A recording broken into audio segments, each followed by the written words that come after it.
另外，最近传出有台湾做 LED 的公司，伊甲咱的技术炸去中国做，伫遐一档会当赚台票卖8000万。经济部长王美花是表示讲，去年国安法已经修法，所以即马若查到违法，会加重处罚。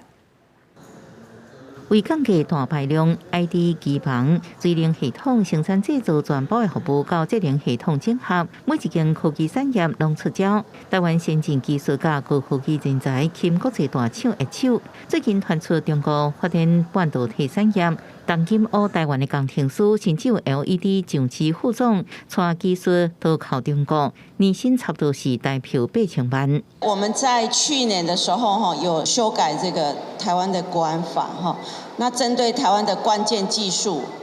如果窃取这样关键技术的营业秘密的时候，会加重处罚。王美花表示，关键技术产业不只对台湾经济有重要意义，更是台湾用来卫生的产业。国安法修法了后，应予这种代志发生的时阵，应跨部会协调，各互检调了解掌握。人力银行分析，最近光电、光学甲半导体产业，中国学人开出薪水平均是4到5倍。基层工程师伫台湾200万台票，到中国可能到1000万的台票。当然，挖角的一个部分，可能他开出高薪挖角你，希望在短期内做出效果，否则做出绩效，否则可能就是